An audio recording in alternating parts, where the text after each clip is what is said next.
जैसे ही नुपुर का auto railway station पर आकर रुका, कुलियों की भीड़ ने जैसे धावा बोल दिया।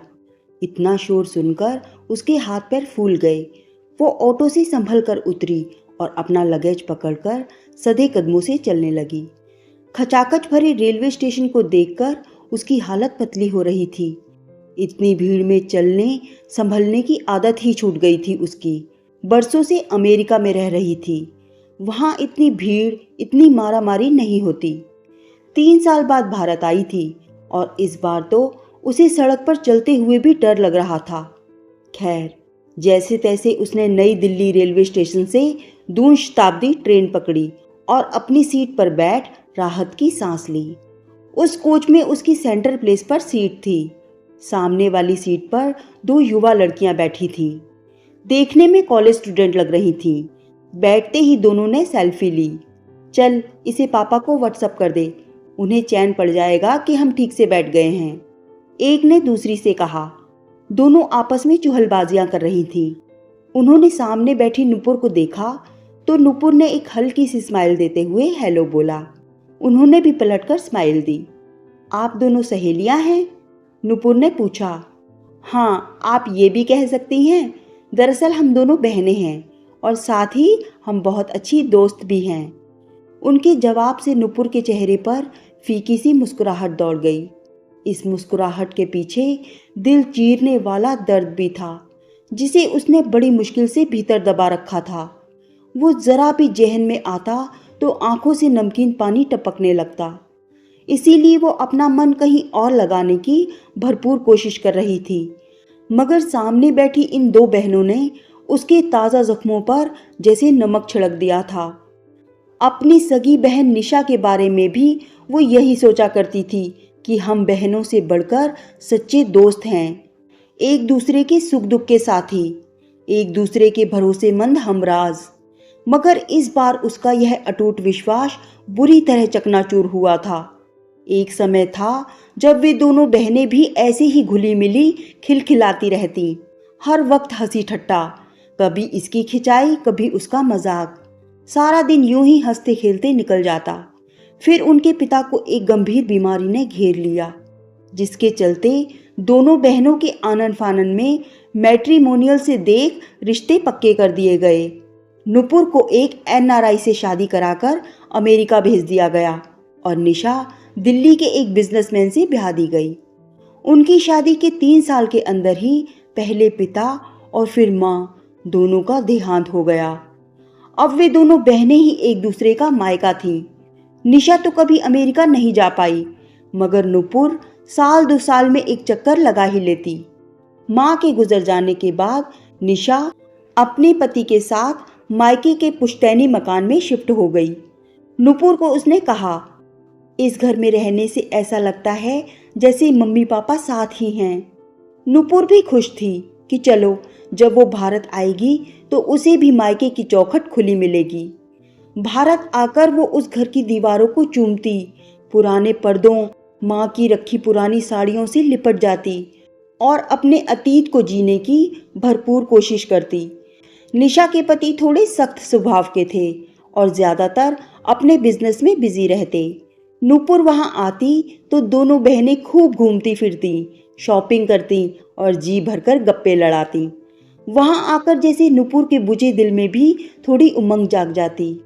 नुपुर के पति दिनेश का अमेरिका में इंपोर्ट एक्सपोर्ट का बिजनेस था। वो एक प्रैक्टिकल और महत्वाकांक्षी इंसान था। भावनात्मक जुड़ाव क्या होता है वो जानता ही नहीं था। उसने नुपुर का हमेशा एक शो पीस की तरह अपने व्यापारिक फायदों के लिए ही इस्तेमाल किया। उसके क्लाइंट को कंपनी देना, उन्हें लंच डिनर पर ले जाना, अपनी अदाओं और लुभावनी बातों से बहला फुसला कर रखना। कभी कभी क्लाइंट अपनी हद से आगे बढ़ने की भी कोशिश कर जाते, मगर पति से शिकायत करने पर उसे ही अच्छी खासी डांट मिलती। कब तक स्मॉल टाउन गर्ल बनी रहोगी? थोड़ी सी मैच्योरिटी दिखाओ और प्रैक्टिकल बनने की कोशिश करो। ये सब बाजारी हथकंडे हैं, इन्हें इतना सीरियस लेने की जरूरत नहीं। इसे बस पार्ट ऑफ जॉब समझकर अपना लो। दरअसल दिनेश ने कभी उनकी शादी को गंभीरता से लिया ही नहीं था। तभी तो उसने अपनी शादी के बाहर कितने रिश्ते बनाए और तोड़े थे, ये दिनेश को खुद भी याद नहीं था। नूपुर सब कुछ तो सहती आ रही थी, सिर्फ अपने इकलौते बेटे की खातिर। उसमें कभी इतना आत्मविश्वास नहीं बन पाया था कि सब कुछ छोड़ छाड़ कर बेटे को लेकर भारत आ जाए और अपना जीवन नए सिरे से शुरू करे। मगर फिर भी दिल में एक संकल्प कर रखा था, जिस दिन बेटा पढ़ लिख कर आत्मनिर्भर हो जाएगा, उस दिन इस पति के नाम की बेड़ी को उतारकर भारत लौट जाऊंगी। चोरी चुपके इस योजना की तैयारी भी कर रही थी वो। हर महीने घर से कुछ न कुछ पैसे निकालकर निशा के पास भेजा करती थी। 18 साल हो गए थे उसे ऐसा करते हुए। अब तक वो लाखों रुपए जमा कर चुकी थी। जब उसका 19 साल का बेटा किसी अमेरिकन लड़की के साथ लिव इन में रहने चला गया, तो नूपुर के पास अब अमेरिका रुके रहने का कोई कारण ही नहीं बचा था। इसीलिए वो अपनी एकमात्र आत्मीय, अपनी बहन निशा के पास भारत आ गई। हर बार की तरह इस बार भी नूपुर की खूब आवभगत हुई, लेकिन केवल तब तक जब तक कि उसने निशा को अपने फैसले के बारे में नहीं बताया। क्या कह रही हो दी? हमेशा के लिए अपना घर छोड़ आई हो? इतना बड़ा कदम क्यों उठा लिया, वो भी इस उम्र में? नूपुर ने सारी आपबीती निशा को सुना दी, मगर वो फिर भी सहमत नहीं थी। जीजा जी के साथ जहां इतनी उम्र बीत गई, बाकी की भी बीत जाएगी। वहां रहते हुए आपका मान सम्मान बना रहेगा दी। यहाँ भारत में अकेले कैसे रहोगी, क्या करोगी? जानती हो ना यहाँ के समाज को, आपका जीना मुश्किल हो जाएगा। निशा नूपुर को वापस भेजने की जी तोड़ कोशिश कर रही थी, मगर इस बार नूपुर हालात से समझौता करने को बिल्कुल तैयार नहीं थी। निशा, तू मेरी फिक्र मत कर। बहुत रह ली मैं, दब कर झुक कर, पर अब नहीं। वैसे भी मैं सड़क पर तो हूं नहीं। तेरे पास मेरे लाखों रुपए जमा हैं, और फिर ये घर भी तो है, इसमें भी तो मेरा आधा हिस्सा बनता ही है। तू चिंता मत कर, मैं अपनी देखरेख खुद कर लूंगी। नूपुर ने चिंतित निशा को आश्वस्त करना चाहा, मगर घर और पैसों की बात आते ही उसके भाव तेजी से बदलने लगे। वो तो है दी, मगर आप ऐसी कैसे अपना बसा बसाया घर छोड़ सकती हैं? आप भारतीय नारी हैं। ये तो सोचिए, आपके इस कदम से मम्मी पापा की आत्मा को कितना दुख पहुंचेगा। पूरी रिश्तेदारी में आपकी थूथू होगी। निशा हितैषी बनकर अभी भी उसकी बुद्धि फेरने की पुरजोर कोशिश कर रही थी, मगर उसकी चेहरे की घबराहट और स्वर की लड़खड़ाहट नूपुर को कुछ और ही संदेश दे रहे थे। नूपुर बोली, जो चले गए उनका सोच रही है, और जो तेरे सामने जिंदा बैठी है उसकी कोई फिक्र नहीं। तू मुझे मत समझा, मैं अब वापस नहीं जाने वाली। तू बस ये बता, तेरे पास मेरा कुल कितना पैसा जमा है? मेरे ख्याल से 20-25 लाख तो होगा ही। मैं उससे अपने गुजारे लायक कुछ न कुछ कर लूंगी। नूपुर की बात सुनकर निशा का चेहरा सूखकर सफेद पड़ गया। वो हकलाते हुए बोली, क्या बताऊं दी, नोटबंदी के समय इनका पूरा बिजनेस चौपट हो गया था। लेनदारों ने जेल भेजने की नौबत ला दी थी। तब क्या? नूपुर सख्ते में आ गई। तब उन्हीं पैसों के सहारे से ये बच पाए।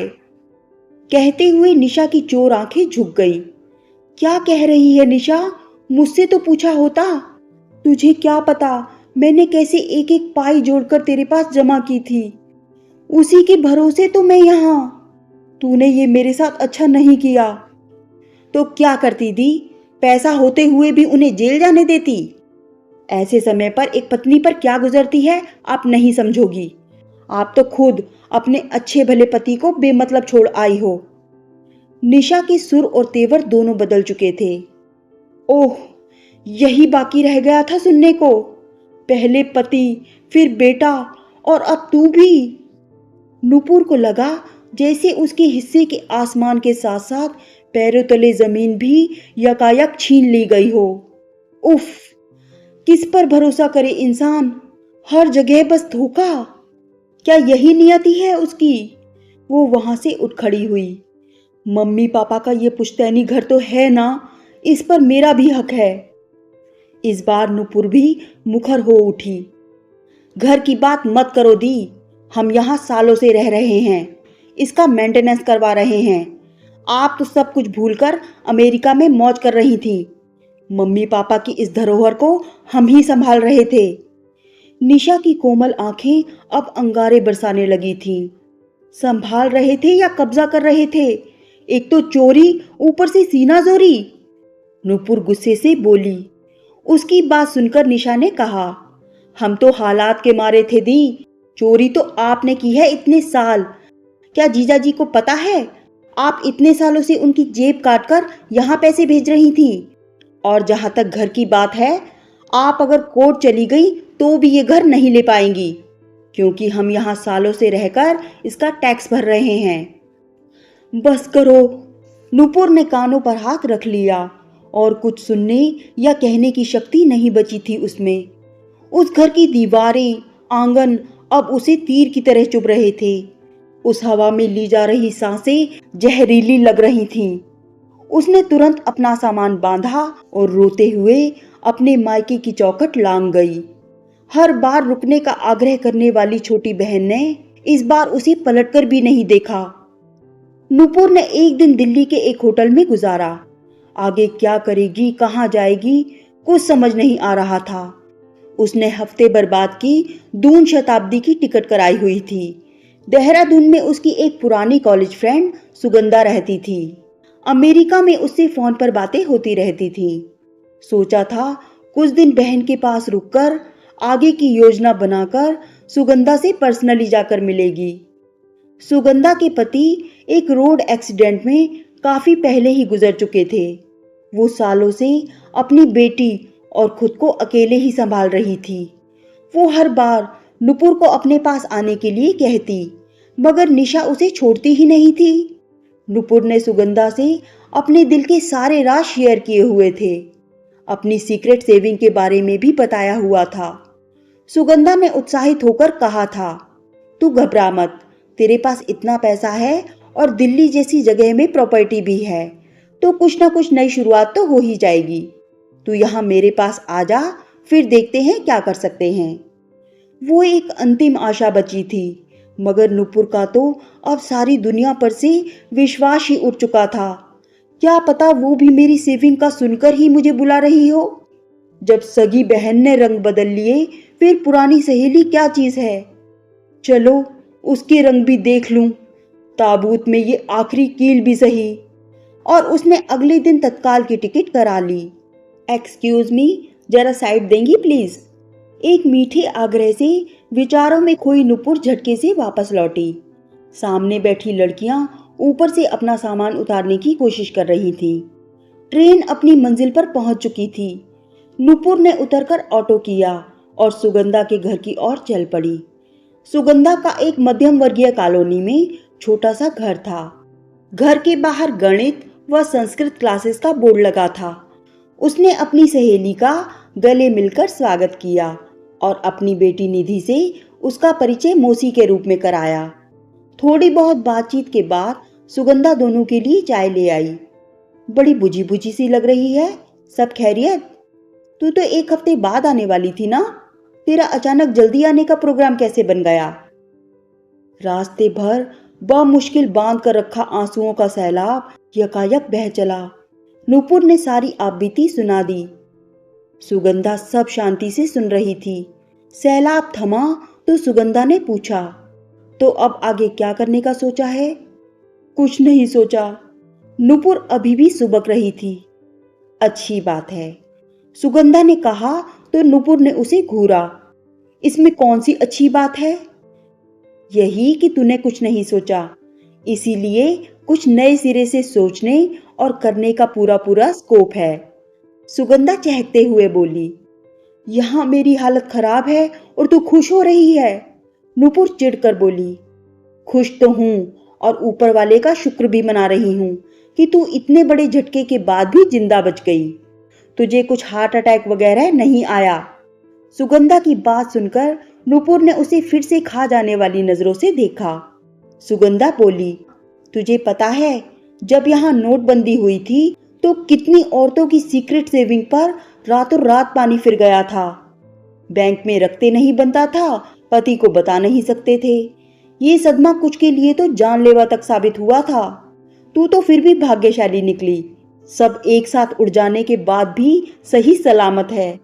ये सब सुनकर नुपुर को सुगंधा पर इतना गुस्सा आ रहा था कि मन किया कि कुछ उठाकर उस पर फेंक मारे, मगर वो उसके घर में शरणार्थी थी, सो कुछ नहीं कह सकी।